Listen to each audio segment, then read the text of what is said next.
বিসমিল্লাহির রহমানির রহিম। আসসালামু আলাইকুম ওয়া রাহমাতুল্লাহ। আজকে আমি দেখাবো 37 সাইজের জন্য কিভাবে আপনারা ফ্রক কাটিং করবেন এবং সেলাই করবেন।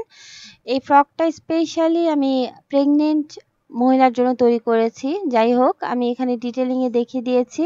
তো এখানে আমি রেডিমেড 3 পিস দিয়ে ফ্রকটা তৈরি করে নিব। এখানে আমি এক ভাঁজে 2 পাট কাপড় করে নিচ্ছি এবং উপরের দিকে আঁকাবাঁকা পোরশনগুলো প্রথমে কেটে নিচ্ছি।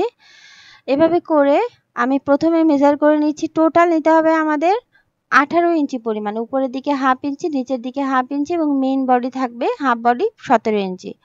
তো এইভাবে করে নিচের দিকে কাটিং করে নিব। মেজার করে কাটিং করে নিচ্ছি। তো এখানে আমি আরেকটা ভাঁজ দিয়ে দিব। তার মানে এখানে আমার 2 ভাঁজে 4 পাট কাপড় আছে। আমি যে সাইডে আছি সেটা হচ্ছে বন্ধ সাইড। এখান থেকে মার্জিন করে নিচ্ছি। এখান থেকে আমি আর্ম হোল নিয়ে নিচ্ছি 6.5 ইঞ্চি পরিমাণ, মানে 6 ইঞ্চি 2 পয়েন্ট পরিমাণ এবং নিচের দিকে মার্জিন করে নিচ্ছি। তো আর্ম হোল 6.5 ইঞ্চি এবং 37 সাইজের জন্য পুট বা শোল্ডারও 6.5 ইঞ্চি হয়ে যাবে। তো এখানে আমি সুন্দর করে লাইন করে নিব। এভাবে করে লাইন করার পর এখন আমাদের বডিটা মেজার করে নিতে হবে। টোটাল বডি যেহেতু 37 ইঞ্চি, ভাগ করে দিচ্ছি 4 ইঞ্চি দিয়ে।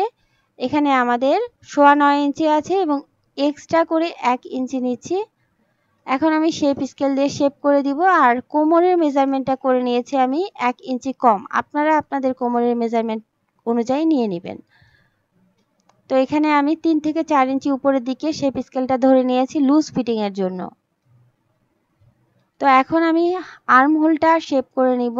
আর্ম হোলটা শেপ করার জন্য এখানে আমি মাঝখান দিয়ে একটা লাইন করে নিয়ে 1 ইঞ্চি 2 পয়েন্টে এখানে মার্ক করে দিয়েছি এবং এখানে আমাদেরকে আর্ম হোল তত আপনারা অর্ধেক করে নেবেন। মানে ফিতাটাকে এভাবে করে অর্ধেক করে নেবেন। অর্ধেক করে নিয়ে এখানে আপনারা দাগ করে নেবেন। দাগ করার পর এখানে সুন্দর করে আপনারা শেপ করে দিবেন। তো এইভাবে করে শেপ করলে আপনারা যারা নতুন, একদমই সেলাই কাজে নতুন, আপনারা কিন্তু সুন্দর করে শেপ করে নিতে পারবেন। তো আলহামদুলিল্লাহ, এভাবে করে শেপ করার পর তালপাট কাটিং করা আসলে অনেক বড় ব্যাপার না। আপনারা এভাবে করে ভিতরের দিকে হাফ ইঞ্চি ঢুকিয়ে দিবেন এবং এভাবে করে হাফ ইঞ্চি ঢুকিয়ে দিয়ে উপরের দিক থেকে আপনারা হাফ ইঞ্চি ভিতরের দিকে ঢুকিয়ে শেপটা করে দিবেন। তাহলে কিন্তু আপনাদের সুন্দর তালপাট কাটিং হয়ে যাবে।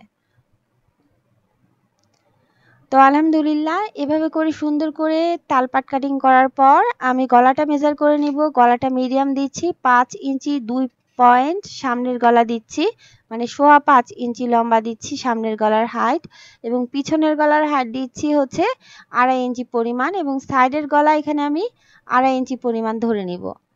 যেহেতু এখানে আমি পাইপিং দিয়ে গলাটা তৈরি করব, যার কারণে এখানে আমি সাইডের দিকেও ওই 2.5 ইঞ্চিতেই মার্ক করে দিচ্ছি এবং এখানে বক্স বানিয়ে নিতে হবে। এখানে আমি রাউন্ড শেপের গলা দিব, আপনারা রাউন্ড শেপ করে নেবেন।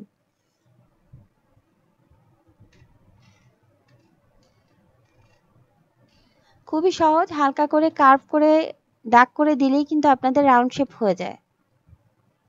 তো আলহামদুলিল্লাহ, আমি এখানে রাউন্ড শেপ করার পর প্রথমে আমাদের পিছনের গলা কেটে নিতে হবে।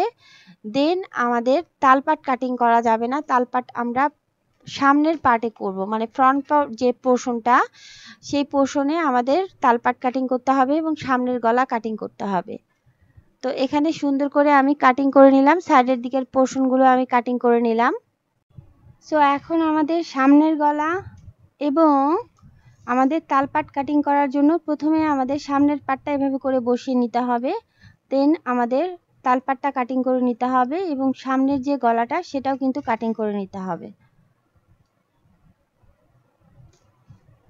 তো আলহামদুলিল্লাহ, এইভাবে করে কাটিং করার পর এখন আমাদের হাতাটা কাটিং করতে হবে। হাতাটা কাটিং করার জন্য এখানে আমি পিছনের পোর্শনটা বসিয়ে নিয়েছি, ফ্রন্ট পোর্শনটায় ব্যাক পোর্শনটা বসিয়ে নিয়েছি এবং এখানে আমার 2 ভাঁজে 4 পাট কাপড় আছে হাতাটার কাটিং করার জন্য। হাতাটা ফোল্ড করার জন্য প্রথমে আমি নিচের দিকে 1 ইঞ্চি পরিমাণ কাপড় বেশি নিয়েছি। এখান থেকে আমি টোটাল লম্বা দিচ্ছি 17 ইঞ্চি পরিমাণ এবং উপরের দিকে আমি হাফ ইঞ্চি কাপড় ধরে নিব। তো এভাবে করে কাপড় ধরে নেওয়ার পর এখানে আমাদের লাইন করে দিতে হবে। ঠিক একইভাবে উপরের দিকেও আমি লাইন করে নিচ্ছি। তো এভাবে করে লাইন করার পর এখন আমাদের আর্ম হোলটা মেজার করে নিতে হবে। তো এখানে প্রথমে আমি হচ্ছে নিচের দিকের মহড়াটা মেজার করে নিচ্ছি, যেহেতু আমি এখানে লুজ করে হাতাটা তৈরি করব, মানে প্লাজো স্টাইল হাতা তৈরি করব, যার কারণে যতটুকু আছে ততটুকু নিয়ে নিচ্ছি। এখানে 3 ইঞ্চি ডাউন করে দিচ্ছি। তো এভাবে করে ডাউন করার পর এখানেও আমি সুন্দর করে মার্ক করে দিচ্ছি, তাহলে আপনাদের লাইনটা করতে সুবিধা হবে। তো আলহামদুলিল্লাহ আমি সুন্দর করে লাইন করে নিয়েছি।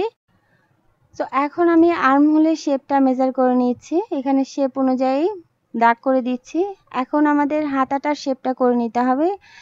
এখান থেকে আপনাদের উপরের দিকেও ওই একইভাবে মেজারটা করে দিতে হবে। এখানে দেখতে পাচ্ছেন, এখানে এখানে আমি যতটুকু পরিমাণ মেজার করে নিয়েছি 7 ইঞ্চিতে মার্ক করে দিয়েছি, এবং উপরেও ওই একইভাবে সুন্দর করে মার্ক করে দেওয়ার পর এভাবে করে অর্ধেক করে নিতে হবে। অর্ধেক করার পর এখানে আমাদের শেপটা করে দিতে হবে। তো শেপটা করার সময় আপনারা খেয়াল করবেন, নর্মালভাবে কিন্তু আমরা এইভাবে করে শেপটা করি, কিন্তু শেপটা হাতা শেপটা হবে একটু ভিতরের দিকে কার্ভ করা। এভাবে করে কার্ভ করলে আপনাদের হাতাটা কিন্তু পারফেক্ট হবে। তো আলহামদুলিল্লাহ এভাবে করে হাতাটা শেপ করার পরে আমাদের মহড়াটার সাথে উপরের দিকের পোর্শনটা এক করে নিতে হবে। যেহেতু এটা আমি প্লাজো হাতা তৈরি করছি, এখানে আমি টোটাল লম্বা অর্ধেক করে দিলাম, এবং অর্ধেক করার পর এখানে আমি 6 ইঞ্চিতে মার্ক করে দিচ্ছি এবং 1 ইঞ্চি নিচ্ছি এক্সট্রা, একটু লুজ করে তৈরি করার জন্য। এখন আমি শেপ স্কেলটা নিয়ে নিব। শেপ স্কেলটার উপরের দিকে 3 থেকে 4 ইঞ্চি উপরের দিকে ধরে নিচ্ছি একটু লুজ ফিটিং করার জন্য, এবং নিচের দিক থেকে শেপ স্কেলটা এভাবে করে ধরে নিতে হবে এবং শেপ করে নিতে হবে। তো আলহামদুলিল্লাহ এভাবে করে শেপ করার পর নিচের দিকে যেন ঝুলে না যায়, এখানে হালকা করে একটু কার্ভ করে আপনাদের লাইন করে দিতে হবে। তো এখন আমাদেরকে হাতাটা কেটে নিতে হবে। তো আলহামদুলিল্লাহ এভাবে করে হাতাটা কাটিং করার পর এখন আমাদের তালপাট কাটিং করতে হবে। এখানে আমি একটা হাতা সোজা সাইডে বসিয়ে নিয়েছি, তো আরেকটা হাতা আমি উল্টা সাইডে বসিয়ে নিয়েছি। এখন এক সাইডে তালপাট কাটিং করে নিব। তো প্রথমে আপনাদের হাতাটা খুব ভালো করে বসিয়ে নিতে হবে, এবং এখানে এক সাইডে তালপাট কাটিং করলে দুই সাইডের জন্যই তালপাট কাটিং হয়ে যাবে। এখন আমি নিচের দিকের যে পোর্শনটা মানে লোয়ার পার্টটা আমাদের নিয়ে নিতে হবে। উপরের পার্টটা এভাবে করে বসিয়ে নিয়েছি, এবং এখানে আমাদের 2 ভাঁজের 4 পার্ট কাপড় নিচের পার্টের জন্য নিয়ে নিয়েছি। 2 পার্টের জন্য এখানে টোটাল লম্বা নিয়ে নিতে হবে। তো টোটাল লম্বা এখানে আমার নেওয়ার আগে নিচের দিকে যে আঁকাবাঁকা পোর্শনগুলো আছে, আঁকাবাঁকা পোর্শনগুলো আমি এখানে কেটে নিচ্ছি। এখান থেকে সুন্দর করে বসিয়ে নিতে হবে। এখানে টোটাল লম্বা দিচ্ছি 43 ইঞ্চি পরিমাণ, এবং নিচের দিকে ফোল্ড করার জন্য 1 ইঞ্চি ধরে নিচ্ছি, এবং এখানে আমি সুন্দর করে লাইন করে নিচ্ছি। লাইন করার পর উপরের দিকে আমি কেটে নিচ্ছি, যেহেতু আমার এখানে 2 ভাঁজ করা ছিল কাপড়টা।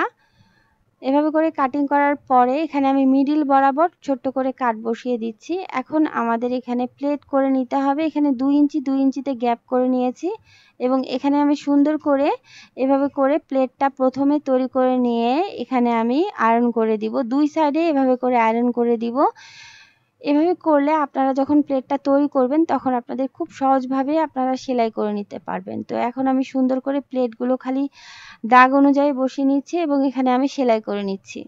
এভাবে মিডল বরাবর আসে ঘুরিয়ে আমি হচ্ছে প্লেটগুলোর মুখগুলো একমুখী করে দিচ্ছি, মানে এক সাইডের প্লেট যে সাইডে দিয়েছি সে অপোজিট সাইডের প্লেটটা আমি সেই সাইডে দিয়ে দিচ্ছি। তো সুন্দর করে আমার প্লেটটা তৈরি হয়ে গেছে।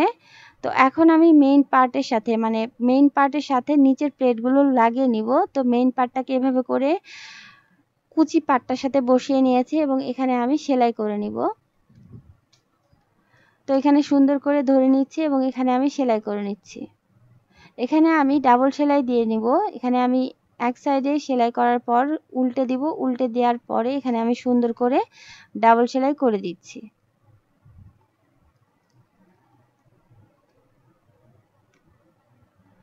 তো আলহামদুলিল্লাহ এভাবে করে ডাবল সেলাই করার পর এখন আমি কোমরে পাইপিং বসাবো, যার কারণে এখানে পাইপিংয়ের কাপড়টা আমি এভাবে করে বসিয়ে নিব এবং সেলাই করে নিব। তো আমি দেখিয়ে দিচ্ছি, এখানে পাইপিংয়ের কাপড়টাকে আমি সুন্দর করে এভাবে করে ফোল্ড করে দিয়েছি, এক ভাঁজ করে নিয়ে সুন্দর করে সেলাই করে নিচ্ছি।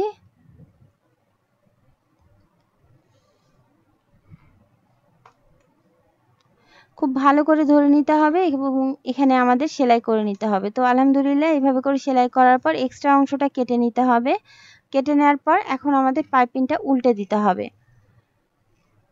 খুব সুন্দর ফিনিশিং ভাবে কিন্তু আপনারা তৈরি করে ফেলতে পারবেন পাইপিংটা। তো আলহামদুলিল্লাহ এভাবে করে পাইপিংটা তৈরি করার পর এখন আমি প্লাকেটটা তৈরি করে নিব। এখানে আমি 1.5 সেন্টিমিটার নিয়ে নিয়েছি এবং এখানে আপনারা আপনাদের অ্যাকচুয়ালি মেজারমেন্ট অনুযায়ী নিয়ে নেবেন। আমি এখানে খুব চিকন করে দিব, যার কারণে এখানে আমি চিকন করে নিয়ে নিয়েছি। এভাবে করে ফোল্ড করে দিচ্ছি এবং এখানে পিন দিয়ে অ্যাটাচ করে নিচ্ছি। এইভাবে করে সুন্দর করে বসানোর পরে এখন আমাদের প্লাকেটটা নিয়ে নিতে হবে। এখানে প্লাকেটটা আমি তৈরি করে নিয়েছি, সুন্দর করে আয়রন করে নিয়েছি। 1 পয়েন্ট কম 1 ইঞ্চি পরিমাণ কাপড় এভাবে করে নিয়ে সুন্দর করে এখন আমি এভাবে করে ঢুকিয়ে দিচ্ছি। খুবই সহজভাবে এভাবে করে আপনারা কিন্তু বাটন প্লেট তৈরি করে নিতে পারবেন। এখন এই যে এক্সট্রা যে পোর্শনগুলো ছিল, এক্সট্রা পোর্শনের সাথে আমি এখানে সুন্দর করে কাপড়গুলো ভিতরের দিকে বাটন প্লেটের ভিতরে ঢুকিয়ে দিচ্ছি এবং এখানে আমি সেলাই করে নিচ্ছি। তো আলহামদুলিল্লাহ এভাবে করে সেলাই করার পর এখন আমাদের সুন্দর করে, আমি যেভাবে করছি আপনারা ঠিক একইভাবে সুন্দর করে এভাবে করে একটা প্লেটের উপর আরেকটা প্লেট এভাবে করে বসিয়ে দিবেন এবং নিচের দিকে সুন্দর করে বসিয়ে দিবেন। খুব সহজভাবেই তৈরি হয়ে গেল, খুবই সহজভাবে। এখন আমাদের এখানে সেলাই করে নিতে হবে। আপনারা এভাবে করে যখন বাটন প্লেট তৈরি করবেন তখন খুব সহজভাবেই প্লেটগুলো তৈরি করে নিতে পারবেন এবং আপনাদের ফিনিশিং, আপনারা যারা নতুন তারাও কিন্তু খুব সহজভাবেই করে ফেলতে পারবেন। তো নিচের দিকে খুব ভালোভাবে এখানে আমাদের সেলাইটা করে দিতে হবে।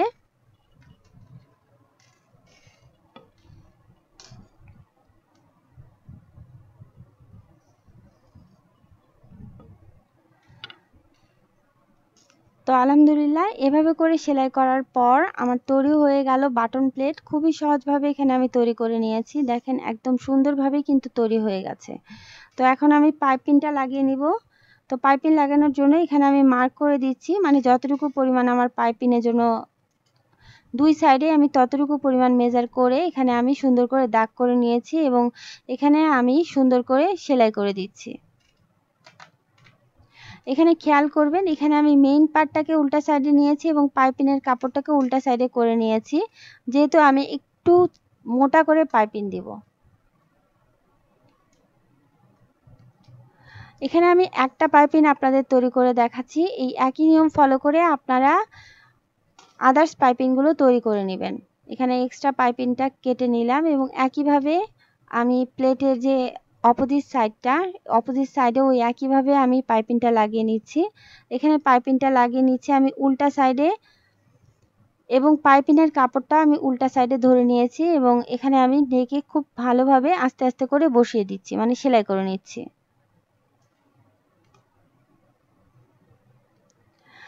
এভাবে করে সেলাই করার পর এখন আমাদের ছোট্ট ছোট্ট করে কাট বসিয়ে দিতে হবে। তো আপনারা যখন এভাবে করে ছোট্ট ছোট্ট করে কাট বসিয়ে দিবেন তখন আপনাদের কিন্তু ফিনিশিংটা অনেক বেশি সুন্দর হবে। তো এভাবে করে কাট বসানোর পর এখন আমাদের সুন্দর করে উল্টে দিতে হবে এবং সেলাই করে নিতে হবে। তো এখানে সুন্দর করে কাট বসিয়ে দেওয়ার পর এখানে আপনারা সেলাই করে নিতে পারেন, মানে একটা চাপ সেলাই দিয়ে নিতে পারেন। চাপ সেলাই দিয়ে নেওয়ার পরে এখানে আপনারা এভাবে করে ফোল্ড করে দিবেন। এটা আপনাদের সোজা সাইডে করে নিতে হবে। তো এভাবে করে সুন্দর করে ফোল্ড করে দিয়ে এখানে আপনাদের সেলাই করে নিতে হবে। আপনারা যতটুকু মোটা রাখতে চান ততটুকু পরিমাণ ফোল্ড করে দিবেন। ফোল্ড করে দিয়ে এখানে আপনারা সেলাই করে নেবেন। আপনারা যারা নতুন, একদমই সেলাই কাজে নতুন, এখানে প্রথমে আপনাদের খুব আস্তে আস্তে করে সেলাইটা করে নিতে হবে, কারণ এখানে আপনাদের সেলাইটা যেন বাঁকা না হয় খুব খেয়াল করবেন। তো আলহামদুলিল্লাহ এভাবে করে সেলাই করার পর এক্সট্রা যে পোর্শনগুলো কেটে নিলাম, এক্সট্রা সুতাগুলো কেটে নিলাম এবং এখানে সুন্দরভাবে আমার পাইপিংটা কিন্তু সেলাই হয়ে গেছে। এখন পিছনের দিকের পোর্শন ওই একইভাবে আমি পাইপিংয়ের কাপড়টা লাগিয়ে নিয়েছি এবং এখানে আমি ফোল্ড করে দিচ্ছি এবং ফোল্ড করে দিয়ে এখানে আমি সেলাই করে নিচ্ছি। তো এখানে আপনারা পাইপিংয়ের কাপড়টা আলাদা কাপড় দিয়েও তৈরি করে নিতে পারেন। এখানে আমি এক কাপড়েই পাইপিংটা তৈরি করে নিয়েছি।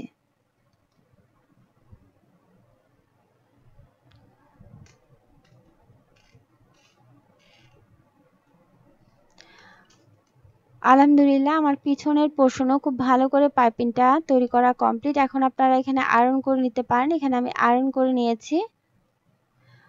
তো এভাবে করে আয়রন করার পর মানে এভাবে করে পাইপিংটা তৈরি করার পর এখন আমি শোল্ডারটা অ্যাটাচ করে নিব। এখানে আমি একটা শোল্ডার আপনাদের তৈরি করে দেখাবো। এখানে একটা শোল্ডার আমি হচ্ছে সোজা সাইডে বসিয়ে নিয়েছি এবং অপোজিট শোল্ডারটা রং সাইডে বসিয়ে নিয়ে এখানে প্রথমে আমি সেলাই করে দিচ্ছি। এখানে খেয়াল করবেন আমি যেভাবে সেলাই করছি আপনারা ঠিক একইভাবে সেলাই করে নেবেন। এভাবে করে ফোল্ড করে দিবেন। ফোল্ড করে দিয়ে এখানে আপনাদের সেলাই করে নিতে হবে। তো এভাবে করে সেলাই করার পর এখানে মেলে ধরতে হবে। এখানে মেলে ধরার পর এখানে আমি হচ্ছে পিছনের দিকের পোর্শনে মানে এটা হচ্ছে আপনাদের পিছন মানে রং সাইডে সেলাইটা করতে হবে এবং পিছনের দিক করে মানে পিছনে যে পোর্শনটা আছে সেই পোর্শনের সেলাইটা এক্সট্রা সেলাইটা করে দিতে হবে। তো আলহামদুলিল্লাহ এখানে আমি সুন্দর করে সেলাইটা করে নিয়েছি। তো এইভাবে করে শোল্ডারটা জয়েন করার পর এখন আমি হাতাটা সেলাই করে নিব। হাতার পাটটা উল্টা সাইড করে নিয়েছি এবং মেইন পাটটাকে সোজা সাইড করে নিয়ে হাতার যে সাইডে তালপাট আছে সেই সাইড বরাবর সুন্দর করে তালপাট বরাবর ধরে নেবেন। ধরে নিয়ে মানে হাতার তালপাট মেইন হাতার তালপাট যদি থাকে আপনারা যদি হাতার তালপাট কাটেন তাহলে সেই বরাবর প্রথমে ধরে নেবেন এবং হাতাটা এভাবে করে বসিয়ে নিয়ে আপনাদের সেলাই করে নিতে হবে। তো এখানে আমি সুন্দর করে এভাবে করে এক সাইড সেলাই করে নিলাম এবং ঘুরিয়ে সেলাই করে নিচ্ছি অপোজিট সাইডটা।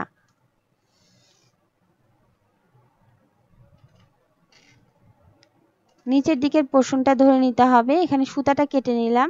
কেটে নেওয়ার পরে এখানে আমি সুন্দর করে হাতাটা সেলাই করে নিচ্ছি। এখানে কিন্তু আপনাদের ঘুরিয়ে আরেকটা সেলাই দিয়ে দিতে হবে। তো আপনারা এই সেলাইটা দিয়ে নেবেন। তো আলহামদুলিল্লাহ আমার হাতাটা অ্যাটাচ করা কমপ্লিট। একইভাবে আমি অপোজিট হাতাটাও তৈরি করে নিয়েছি। এখন হাতার দিকে যে মহড়ার অংশটা আমাদের সেলাই করে নিতে হবে।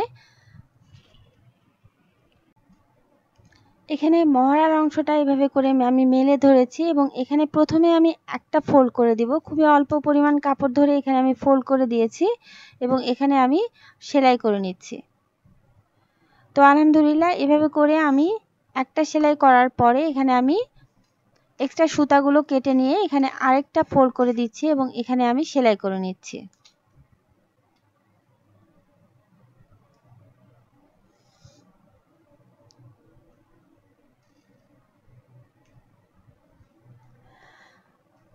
সো এখানে আমি একটা হাতাতে এভাবে করে সেলাই করে নিয়েছি। আপনারা ঠিক একইভাবে আরেকটা হাতা তৈরি করে নেবেন। তো এভাবে করে হাতাটা সেলাই করার পরে এখানে দেখেন একদম সুন্দরভাবে কিন্তু আমাদের হাতাটার মহড়াটা সেলাই হয়ে গেছে। তো এভাবে করে সেলাই করার পর এখন আমাদের সাইডের দিকের পোর্শনগুলো সেলাই করে নিতে হবে। তো সাইডের দিকের পোর্শনগুলো সেলাই করার আগে এখানে আমি ফিতা দিব যেহেতু তো ফিতাটা আমি প্রথমে সেলাই করে নিব। এখানে ফিতাটা আপনাদের উল্টা সাইডে সেলাই করে নিতে হবে। সেলাই করে নিয়েছি। সেলাই করার পর এখন আমি ফিতাটাকে উল্টে দিচ্ছি। তো ফিতাটাকে খুব ভালো করে এখানে আপনাদের উল্টে দিতে হবে। কোণাগুলো খুব ভালো করে দেখে নিতে হবে এবং এখানে আয়রন করে দিতে পারেন আপনারা। তো আয়রন করে নিয়েছি। আয়রন করার পর এখন আমি দুই সাইডে এই ফিতাগুলো পিন দিয়ে অ্যাটাচ করে নিচ্ছি। একটা সাইডে যেভাবে করে অ্যাটাচ করে নিলাম ঠিক একইভাবে অপোজিট আরেকটা সাইডে অ্যাটাচ করার পর এখানে আমি দুই সাইড সেলাই করে দিব। তো অপোজিট সাইডেও ফিতাটাকে এভাবে করে ঢুকিয়ে নিয়েছি এবং সেলাই করে নিয়েছি এবং এভাবে করে আমি হচ্ছে সাইডের দিকের পোর্শনটা সেলাই করে দিয়েছি।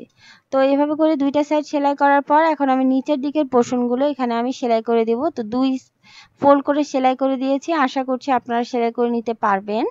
তো এখানে আমি সেলাই করে নিয়েছি খুবই সহজভাবে। এখানে আমার ফ্রকটা তৈরি হয়ে গেছে। এখানে আমি ডিটেইলিংয়ে দেখিয়ে দিয়েছি ফ্রকটা কিভাবে কাটিং করবেন, কিভাবে তৈরি করবেন, পুরা মেজারমেন্টগুলো দিয়ে দিয়েছি। তো ভালো থাকুন। আল্লাহ আমাদের সবাইকে ভালো রাখুন। আসসালামু আলাইকুম ওয়া রাহমাতুল্লাহ।